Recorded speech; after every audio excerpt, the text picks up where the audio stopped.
Vamos a conversar con los sectores y la representación de los mismos, que en estos momentos ya ha instalado diferentes piquetes de huelga, solicitando la abrogación del Decreto Supremo 5503 y con varias observaciones al respecto del mismo. Está el dirigente del Magisterio, el profesor José Luis Álvarez, con la gentileza de haber conectado con nosotros. Está en nuestra unidad móvil y ya en medio de esta medida de presión. Profesor, buenas noches.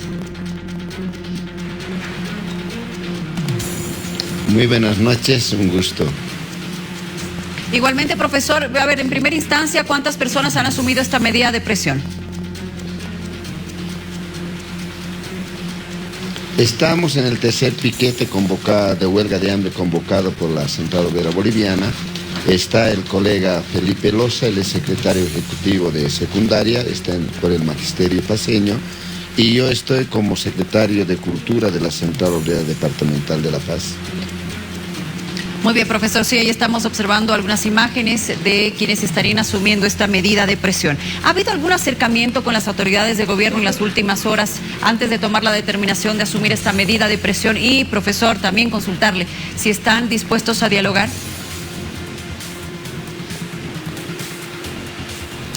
Primero, hemos recurrido al diálogo en la primera instancia. Nos recibieron a los dirigentes de la Central Obrera Boliviana. En la segunda instancia, lo que hizo el gobierno es ratificar que no se iba a mover para nada el Decreto Supremo 5503, y obviamente nosotros ratificamos nuestra posición, que cuestionamos al Decreto 5503 por su espíritu fundamentalmente privatizador, porque está destinado para entregar todos nuestros recursos naturales a las transnacionales, quienes van a tener seguridad jurídica y tributaria, que significa en primer lugar que durante 15 años el Estado boliviano va a perder su total soberanía sobre sus recursos naturales, y obviamente el gobierno que venga y obviamente otros departamentos del Estado no van a poder mover ni una coma en esos contratos, pero además establecen con total claridad que en forma directa se va a otorgar estos recursos naturales, aparte obviamente del congelamiento de los sueldos y salarios. Por esos aspectos hemos cuestionado a este decreto, y obviamente quien tiene la posibilidad de establecer un diálogo abierto y franco es el gobierno. Pero hasta ahora lo que está haciendo es tratar más bien de desprestigiar la movilización y no dar respuestas a las observaciones que hemos planteado como sector laboral.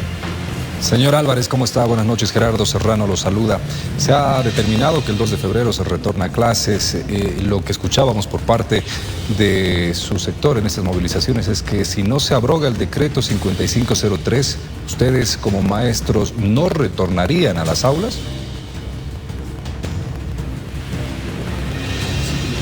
En primer lugar, reitero, el espíritu del decreto es totalmente privatizador, y de esto no se salva el sistema de educación. El gobierno ha anunciado que se va a implementar la descentralización educativa con ese criterio de 50-50%. Para nosotros eso es dar un paso hacia la privatización. Pero además ha planteado un enorme... en el artículo 108 establece lo que se llama el recorte presupuestario a través de la racionalización. Eso significa que se va a cerrar unidades educativas, se va a fusionar paralelos, a título de que en cada curso debe haber por lo menos 35 alumnos.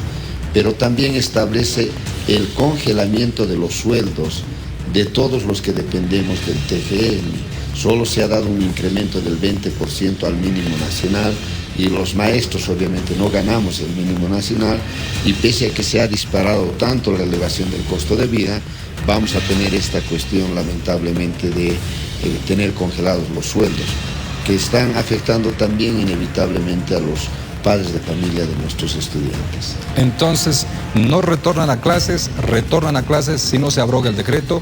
La población quiere escuchar aquello, señor Álvarez.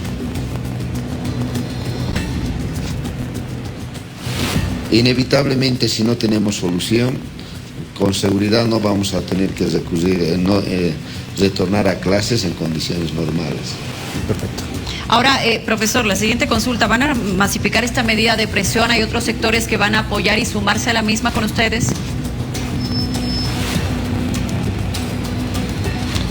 No, para nosotros lo fundamental es la movilización y la lucha callejera y obviamente el bloqueo de caminos. La huelga de hambre es una medida defensiva que se ha implementado fundamentalmente para dar un lapso para que el pueblo boliviano, los trabajadores, se empapen del decreto 5503. Creo que se está consiguiendo ese objetivo porque están leyendo el decreto, pero además es una convocatoria a que todos puedan, obviamente, masificar la movilización callejera, el bloqueo de caminos, porque una huelga de hambre, por solo la huelga de hambre, no tiene la fuerza y la presión que tiene la movilización callejera. Es una medida defensiva.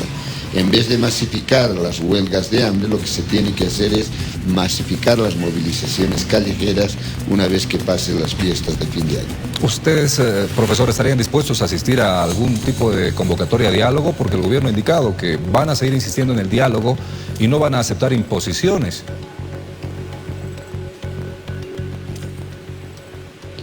Bueno, en primer lugar, nunca hemos descartado el diálogo. Así como el gobierno dice que no va a aceptar imposiciones, también el sector en conflicto no va a ir a dialogar donde el gobierno va a imponer sus condiciones. Y reitero, el gobierno lo único que está haciendo es tratar de desvirtuar las movilizaciones y tratar de ligarnos con ese nefasto gobierno que ha sido el MAS. El magisterio paceño ha combatido al MAS desde el primer día en que Evo Morales fue presidente y durante todos los 20 años hemos denunciado los actos de corrupción, como en el campo educativo ha destrozado la calidad educativa, ha pretendido eliminar el reglamento del escalafón y también obviamente ha impulsado serios actos de corrupción, empoderando a las juntas escolares que fundamentalmente eran sus militantes, que eran organizados para chocar contra el magisterio. Entonces, el magisterio paceño tiene toda la moral para salir a combatir, obviamente, a este decreto privatizador. Pero además, hemos sido los que hemos impulsado para que se expulse de la Central Obrera Boliviana a Juan Carlos Guarachi. Pero el gobierno, en el afán de tratar de distorsionar esta lucha, pretende ligarnos en alguna medida con la administración masista. Y cualquier dirigente de la Federación Paceña desafía a cualquiera de los ministros, incluso al propio presidente, a demostrar que si alguna vez nosotros hemos tenido algo que ver con el gobierno masista. Al contrario, el propio presidente era uno de los que estaba al lado de Evo Morales, era un político totalmente funcional y ahora no tiene moral para cuestionar la lucha que hemos tenido como trabajadores contra la política nefasta del masismo.